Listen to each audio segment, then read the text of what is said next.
Hey there, and welcome to this explainer. Right now, at this exact literal moment, you are probably right in the thick of a super busy day. Am I right?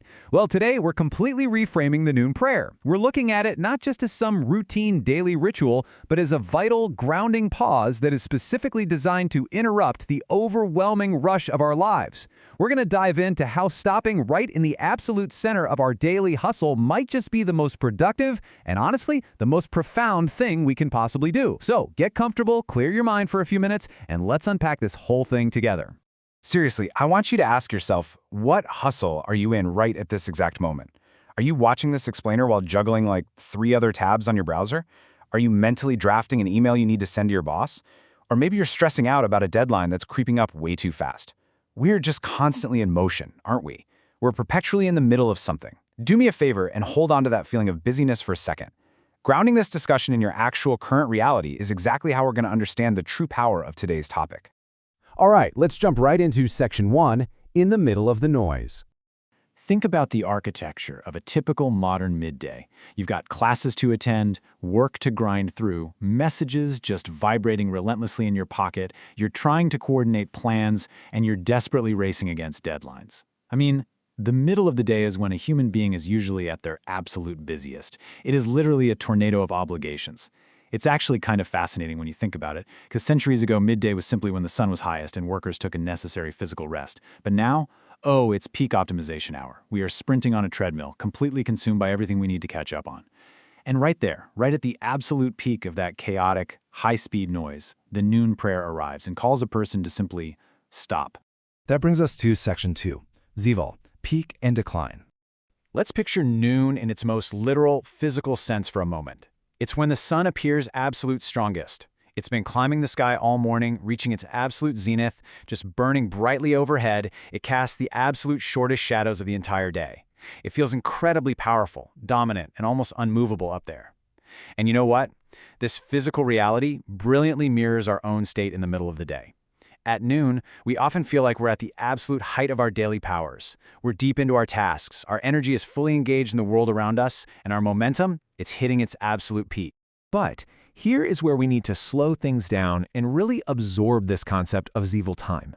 See, noon isn't just the peak, it is simultaneously the exact moment the sun begins its decline. It changes its trajectory and starts directing its path downward. Zival tells us something absolutely vital. Even the brightest, most powerful things in this universe do not stay still. They pass. They change direction. When we look up at that powerful sun at noon, we're actually being reminded of the fleeting nature of our own worldly power, our own daily momentum, and our own busyness. Because nothing, no matter how powerful it seems in the moment, lasts forever. So let's explore this further in Section 3, not just a break.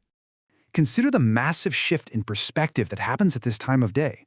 On one side of the equation, you have our standard, secular, midday state, right? We're feeling powerful, incredibly busy, highly important.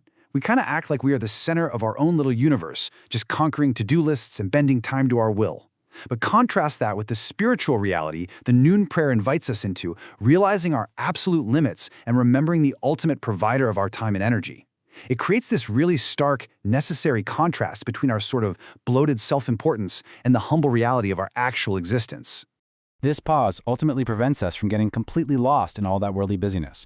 According to the perspective of the ninth word, which is a foundational spiritual text on this exact subject, we humans have this massive tendency to completely lose ourselves in the machinery of our daily chores. We literally start to believe that the power we wield, the time we manage, and the opportunities we seize are entirely of our own making. And the noon prayer, it steps right into the path of that illusion. It physically and mentally stops us, basically forcing us to remember that this power, this time, and these blessings are actually gifts given to us, not just things we manifested entirely on our own. So obviously this isn't just your typical psychological lunch hour where you eat a sandwich and doom scroll on your phone to decompress. It's a profound gratitude break. First, it actively turns you back to the Lord. Second, it makes you remember the provider of the very blessings you're so busy managing. Third, it forces you to realize your human limits, your ultimate helplessness without that divine support. And finally, and honestly, perhaps most practically, it returns you to the rest of your day not with some inflated ego, but with a renewed servant consciousness. You step back into the hustle, sure, but your entire mindset is transformed. Which leads us to our final part, Section 4, a divine stop sign. Let's be completely real for a second, especially for you students at university or young professionals sitting in an office right now. The noon prayer is often the most delayed, squeezed in, or totally forgotten time of the day. You're right in the middle of a heavy lecture or deep into a sprawling project, and the time just slips away. Trying to find a quiet stairwell, an empty conference room, or honestly just a spare 5 minutes feels like an impossible task. It's incredibly hard to catch. But you have to understand something vital here. That friction, that difficulty, that is precisely what makes it so incredibly valuable. The immense effort it takes to detach from a chaotic, hyperproductive environment is exactly what makes the spiritual connection so pure and so grounding. When you manage to actually pause in the middle of all that chaos, you are essentially declaring to the universe, "My worldly affairs are important, but the Lord who created me is more central." Just let that sink in for a second. You aren't saying your work doesn't matter, you're simply putting it in its proper secondary place. You are anchoring yourself to a permanent truth while standing right in the middle of temporary, chaotic tasks. It is the ultimate statement of spiritual priority. So how do we actually apply this in real life? Well, here's a mini practice with 3 simple, actionable steps you can use the very next time noon arrives. Step 1. Actually notice the time has come. Don't just let it pass as another vibrating notification on your phone. Actively acknowledge it. Step 2. Ask yourself a specific question. In what busyness am I remembering my Lord right now?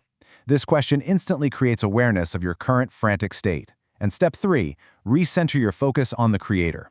Just step out of the illusion of your own power and step into the reality of gratitude. Ultimately, what we're looking at here is a divine stop sign, perfectly designed to help us avoid losing our direction in the middle of the rush. When the noise is loudest, when the sun is at its absolute peak and just about to decline, we are given a chance to pause. It's a momentary exit off the crazy highway of modern life to ensure we are actually still driving in the right direction. It might just change the entire trajectory of your day. So I'm going to leave you with this question. Tomorrow, when the clock strikes noon and your stress is hitting its absolute peak, will you let the momentum push you forward blindly, or will you read the stop sign? Thanks for hanging out with me for this explainer. Keep pausing and keep seeking clarity.